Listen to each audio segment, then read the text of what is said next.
Good evening, everyone. At this time, we will get started with the regular meeting of the President Board of Trustees, Village of Tinley Park, Cook and Will County, for the Committee of the Whole meeting held here on Tuesday, June 3rd, 2025, starting at 5:46 p.m. Madam Clerk, can you please call the roll? Trustee Brady? Here. Trustee Brennan? Trustee Mahoney? Present. Trustee Mueller? Here. Trustee Shaw? Present. Trustee Sullivan? Here. President Glatz. All right, I would like to make a motion to appoint Trustee Mueller as President Pro Tem for the Committee of the Whole meeting dated June 3rd, 2025. I'll second that. Give it to Mr. Brady. And then, if you can call the roll on that motion, please. Trustee Brady? Yes. Trustee Mahoney? Yes. Trustee Mueller? Yes. Trustee Shaw? Yes. Trustee Sullivan? Yes. That motion carries. Moving on to item number 3. Can I have a motion to approve the minutes of the Committee of the Whole meeting held on May 20th, 2025? I'll make that motion. Thank you, Mr. Brady. I'll second. Thank you, Mr. Mahoney.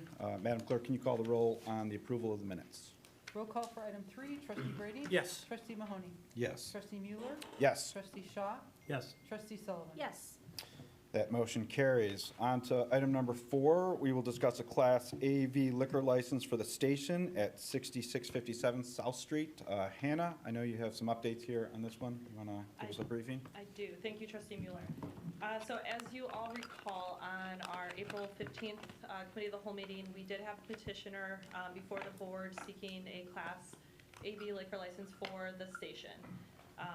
The petitioner, Danny Papacy, is here too, so if there's any additional questions, we can go ahead and have him come up as well. But since then, I know that there has been some good ongoing conversations. We just kind of wanted to update the board.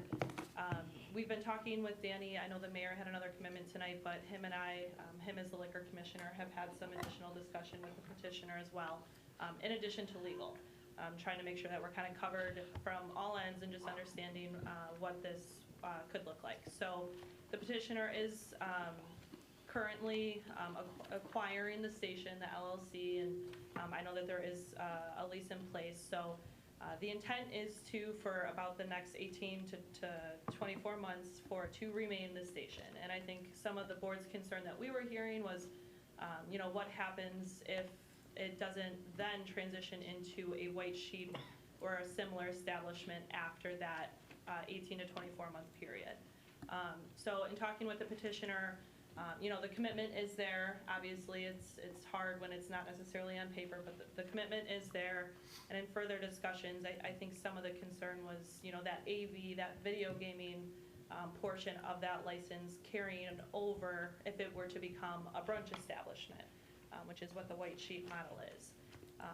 So, in those discussions, we talked about, extending those hours. That would it be more than just a brunch establishment? Could it be more of a restaurant where there is an emphasis on brunch? Sure, but hours of operation would maybe stay open till 9 or 10 at night. I know the petitioner said that they have equipment from their other restaurants that aren't in use and whatnot, and that they would definitely be willing to, extend their menu and stay open for longer hours at that time. Again, kind of parallel with that, we've been talking with legal, and so there's some things that we can do in the liquor code as well. So we're exploring avenues to see what makes the most sense, but I think one of the things we're looking at is even, an AV temporary license, if you will, that, while it's still the station, the license can, if the board so chooses, would transition and, be awarded, and then when it is time to transition to the White Sheep, it could come back before the board to evaluate which is the most appropriate liquor license class and whether or not the gaming goes with it, should the board want to explore that option as well. So again, just kind of an update. There's been a lot of good discussion. I think, in talking with the board, with legal, with the petitioner, there's some more clarity on kind of what we're looking to do here. So it's just up for discussion at the COW tonight, and then we would have it before the board if there's a motion to move it to the board meeting at the next village board meeting. Awesome. So, questions from the board? Well, in the backup, and plus what I've heard back and forth, in the letter from Pat and CC to you, that it talks about the petitioner's interest within 13 months to begin the process of transmit the business to a white sheet. Is that the intent still? And I should mention that too, that they do know that there's certain needs within the current station, that they would start to make updates and work on the building and whatnot, making sure it's up to code, things like that. Start the improvements sooner than later, just not fully transition right off the bat, if you will. I know that they're in the process of currently opening another restaurant in another community, so I think that's their focus, get that off the ground, then transition and go ahead and do the work at this location. Okay, but eventually we will get to the white sheet. Correct. Thank you. Any other comments from the board? We're not looking to take any action this evening, correct? Correct. Well, we are Well, looking it for a would be motion to move it to the move it to 17th. the next board meeting. The next board meeting? Correct. No vote on the board tonight. Okay. Do we have a final proposal? As far as I understand it, yes. If we need any updated information from them, we can always ask for additional information. So from what I've already seen, there's nothing new. Correct. We haven't necessarily asked for more. There was that updated letter that was in the backup, Okay. but there isn't anything after that. All right, well, I've shared some initial thoughts, and I will look it over some more. But I've already expressed my concerns with several people, including a draft I sent to you, Hannah. So I'm gonna consider what we have before us, but, and whether my opinion changes on it. My primary concerns have to do with getting, us as a board, getting away from entering into deals where there's an immediate benefit to whoever's proposing it, based on future commitments. We have run afoul on that on other projects, and I realize it's not fair to kind of hold the sins of one development against one that's being proposed, but we're looking at Harmony Square Phase 2 and 3. You know, future promises didn't materialize. We're looking at going on 7+ years of the Magnuson Apartments out there. And again, if a development is not coming to us financially strong, I just have concerns about committing to it.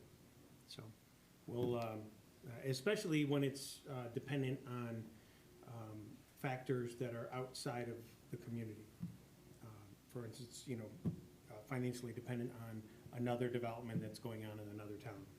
So we're essentially contingent on the results of in another community. But I would be in favor of moving it to the board in the meantime, because I don't want to slow down the process.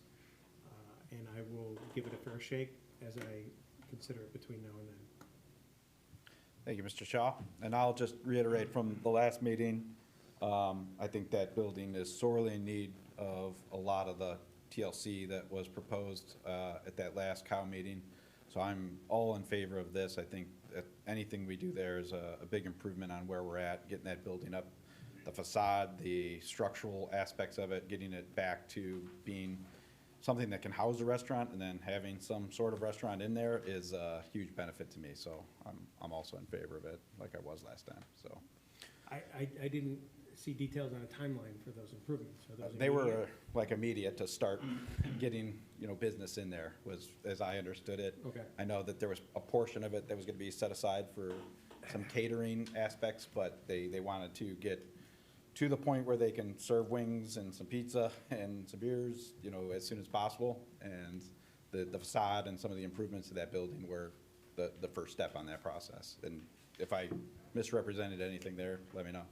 Correctly, yes, there's a war chest of money, so to speak, of immediate implementation for the building, especially in the aesthetics and the outside of the building, to bring it up to par and code.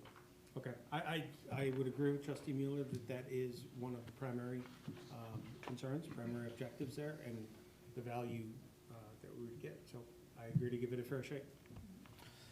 Awesome. Any other comments from anyone on the board? All right, at this time, looking for a motion to move item number 4 to the village board meeting on the 17th I'll of make June. that motion. Thank you, Colleen. I'll second. Thank you, Mr. Brady. Madam Clerk, can you call the roll on item number 4? Roll call for item 4, trustee Brady, Yes. trustee Mahoney, Yes. trustee Mueller, Yes. trustee Shaw, Yes. trustee Sullivan. Yes. That motion carries. Moving on to item number 5, we have a home rule sales tax increase of 0.25% from 0.75 to 1%. Just give it a little bit more detail and Sure. go from there. So like trustee Mueller said, we are recommending that we increase our home rule sales tax from 0.75 to 1%. Just quick history, the village first enacted its home rule sales tax in 2014, and it hasn't been increased since, so that's been 11 years since the village has even really taken a look or touched it. Back then, too, when it was enacted, its main purpose was to rebalance its revenue portfolio, looking at growing expenditures and revenues that were remaining somewhat stagnant based on community needs. I think it was an action to make sure that, we weren't entirely relying on property taxes.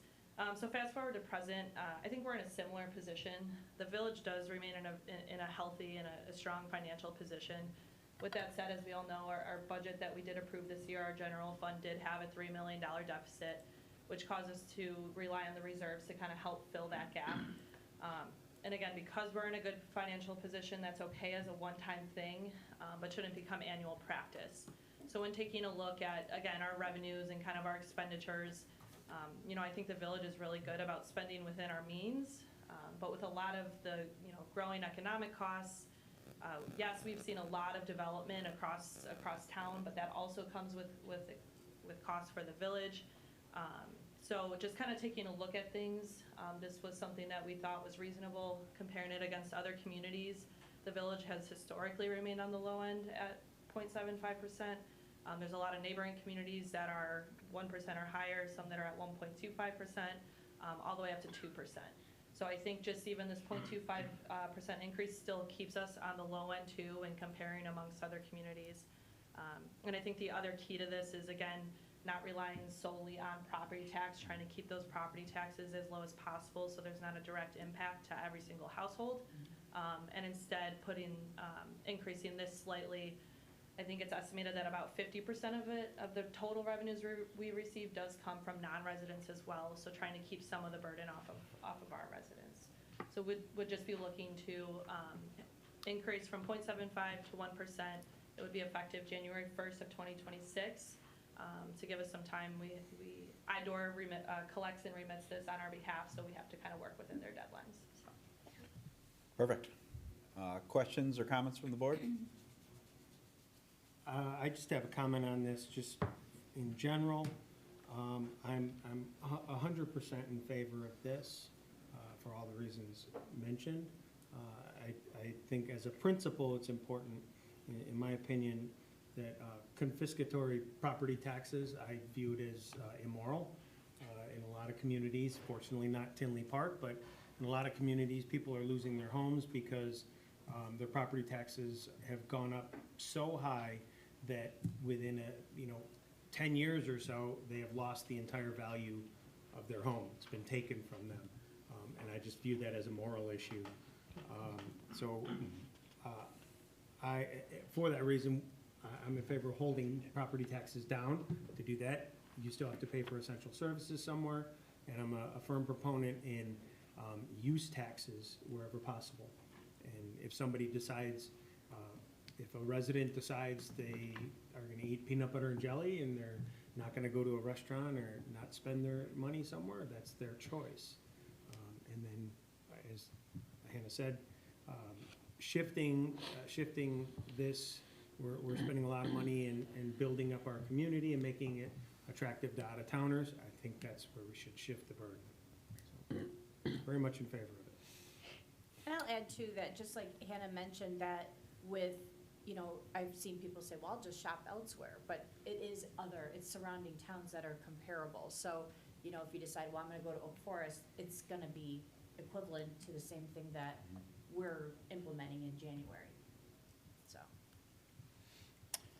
Sounds very good. Any other comments or questions from the board?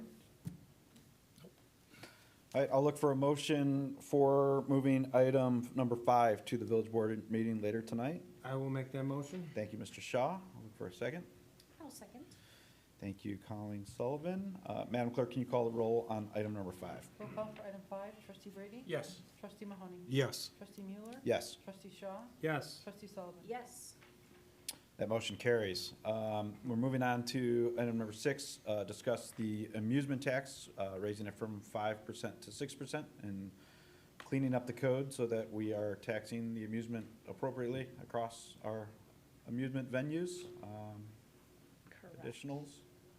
So this one goes hand in hand kind of with the item before this, if you will. Again, just taking a look at where our revenues are at versus our expenditures, and also kind of where those expenditures exist at. As you all know, obviously Harmony Square is going live this summer. That is essentially adding another operating department to the village in addition to ongoing capital costs. With that being said, I will put out there that we have been financially planning for the plaza since 2017. We earmark currently all of our video gaming revenues and a portion of our amusement tax towards the plaza. So we have been proactive and having that foresight, if you will. But I think in line with the plaza and in addition to our tourism and branding efforts, as we all know, our Life Amplified brand is in the forefront of a lot of what we do as a village. So I think this one, again, makes sense when looking at our revenues, making sure that we're being fiscally responsible, not directly impacting property tax. This is another one that I would say is driven very largely by non-residents, so there's not as much of a direct burden on all residents. So we would be looking to increase from 5% to 6%, and again, cleaning up the definition. Right now, we only have, for all the amusements that we have in town, again, in line with our brand, there's only 2 entities that actually pay this, even though you could argue under the code as it exists currently, covers more. So right now, only the amphitheater, we get a portion of ticket sales and then crack the code. So there's a lot of entities in between there where we're just cleaning up the definition, so that way there's more coverage and it's kind of leveling the playing field a little bit. And again, looking at comparable communities, we're kind of right there in line with others. Most municipalities who do have an amusement tax are right at 5 or 6%. So again, nothing that is, looking for more revenues than we need, just trying to kind of keep in line with what others are doing and making sure that we're being fiscally responsible as well. Sounds very good. Comments from the board on item number 6? Yes, I have a comment. I was wondering, when you, at the last sentence of your first paragraph, the overview, while simultaneously clarifying the definition to inclusive of additional amusements within the village. I was thinking about teens, I was thinking about Ed and Joe's that have a guitar player up there. Sometimes Hostings has a band or 2 or 3 piece. Where do they fit into this? So the intent isn't to necessarily have them fall under this, if you will. I think, the definition with, I should have the ordinance open in front of me, and I have my memo, but not the ordinance. But it's more so for ticketed events, if you Okay. will, or ticketed shows, or a ticketed entertainment, or amusement, or exhibit. Right, okay. Um, That's why I wanted to protect, to make correct. sure Correct. that that definition, when you do it, that Correct. they're excluded. Or ticketed sport-like events, or sports entertainment events, foreseeing some businesses that might be coming in town, or some existing businesses that do host, at the convention center, for example, all the ticketed events that do go, and we have all the convention shows. The intent isn't to harm the businesses by any means. This is a tax that gets passed on to the patron. So whoever is paying that ticket, that's the person that would be paying the tax, if you will, not the business. Okay, thank you. That's it. Any other questions or comments from the board? Well, I based on trustee Brady's question, I'm looking at the definitions, and I just want to make clear that it's, when we say ticketed, do we literally mean ticketed? Or if somebody is having a relatively named band and they're charging a cover charge? Because as I read it, I think it would apply to cover charges, wouldn't it? That is not the intent of it, no. I think we are meaning more so ticketed true amusements. Okay. If I may go back for a second, you said a ticketed item. How about when we have the Memorial Day carnival that we had here that was interrupted last year? You know, you have to have tickets to get in, you have tickets to get on the rides. It would be considered an amusement. Okay.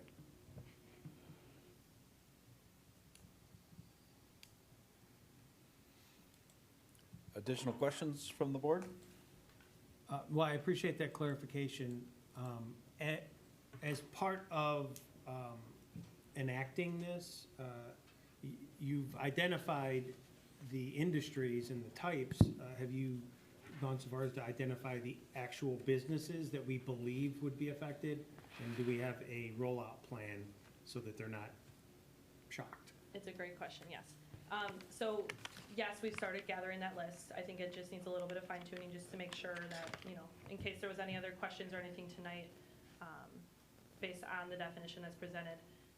And again, this one would also be effective January 1st, that way we could communicate ahead of time. We already have somewhat, we do have a method right now of collection. This is one that is just collected locally, so the two businesses, there is a form that is filled out, that they remit to us monthly, and then also payment monthly. So we'll fine tune that process to try to make sure it's as efficient as possible, especially with more businesses that would be coming online with that, and continue to work through that. Again, making sure that we're communicating ahead of time. Okay. No, I appreciate that. And I apologize, I didn't think of this when I read this over before. It's okay. It didn't strike me until Trustee Brady said it, but we specifically mentioned sporting events. Are some of the school events, are they exempt from this because of their nonprofit status? They would be, yes. Okay. It's under Section B, there are certain exemptions. So religious, educational, charitable. So actually, sorry, now that you say that, the, not the VFW, is it American Legion that does the carnival? Yes. So that one would be exempt. There are certain exemptions, so just wanted to make sure we clarified that. Okay, good. But if it weren't, for example, if it were a different outside entity that wanted to come in and have one, there would be an amusement. That was a for-profit entity. But yes, to your point, Trustee Shaw, there are certain exemptions, non-for-profits, governmental entities, Okay. subject to limitations. There's- Chamber of yeah. Commerce, Correct. most likely? Yeah. All right, good. All right, thank you. Yep. Sounds very good. Any other comments or questions? All right, at this time, I'll look for a motion to move item number 6 to the village board meeting later on this evening. I'll make that motion. Thank I'll you, second trustee it. Shaw. Thank you, Mr. Brady. Madam Clerk, can you call the roll for item number 6? Roll call for item 6, trustee Brady? Yes. Trustee Mahoney? Yes. Trustee Mueller? Yes. Trustee Shaw? Yes. Trustee Sullivan? Yes. That motion carries. Item number 7, we'll need to discuss the rejection of all bids for the Brookside Creek stormwater improvements. So the bids came in, they were expensive. There's other stuff that we need to do there. Looked like the Holloway was the big one there, John. Yes, sir. And then I think we'd like to kind of combine this with some other services to get the price down, or what was the intent? It just came in higher than the engineer's estimate, so we're gonna regroup and make some scope adjustment and put it out to bid at a later date. Sounds very good. Any other questions from the board? No, I'd just like to say that I appreciate that. That's wise. All right, at this time, I'll look for a motion to move item number 7 to the village board meeting later this evening. I'll make the motion. Thank you, Mrs. Sullivan. Misses. Colleen.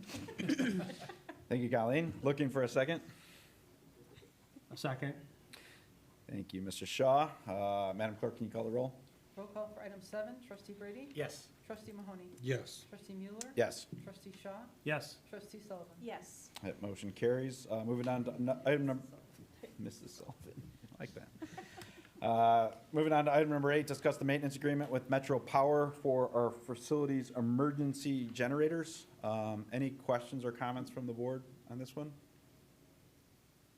No, glad to see, under budget, that's always good. Can I ask for a motion to move item number 8 to the village board meeting later on this evening? I'll second it. I'll make the motion. I'll make the motion. Thank you, Mrs. Sullivan, and thank you, Mr. Brady. Madam Clerk, can you call the roll for item number 8? Roll call for item 8, trustee Brady? Yes. Trustee Mahoney? Yes. Trustee Mueller? Yes. Trustee Shaw? Yes. Trustee Sullivan? Yes. That motion carries.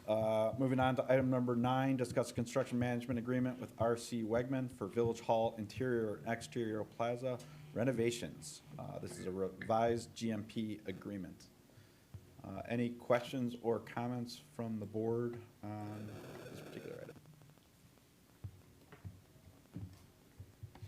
Seeing none, I'll ask for a motion to move item number 9 to the village board meeting later this evening. I'll make the motion. I'll second. Thank you, Colleen. Thank you, Bill. Madam Clerk, can you call the roll for item number 9? Roll call for item 9, trustee Brady? Yes. Trustee Mahoney? Yes. Trustee Mueller? Yes. Trustee Shaw?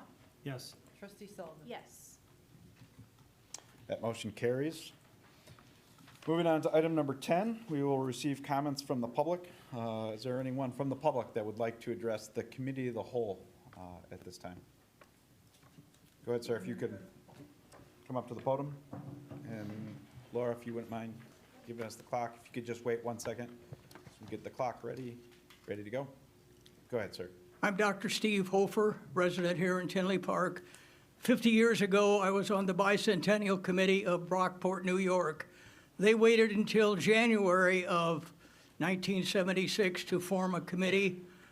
The 4th of July fireworks were fired off on the 8th of July in the rain because they had not made arrangements with setter offers, I call them, in New York. I just wondered if the board has any thoughts about next year's 250th birthday. Well, I've thought about it, and I'm starting a list, actually, on ideas for Donna, who's in charge of all that. We have talked, as we pass each other in the hallways, about that celebration. We started 2 years ago. So I do have a list of things which I'll be emailing to you shortly. Thank you. Bring that up. Thank you, sir. Yep, thank you. Is there anyone else that would like to address the committee of the whole this evening? Let the record reflect, there was just the one comment. And looking for a motion to adjourn the committee of the whole meeting tonight.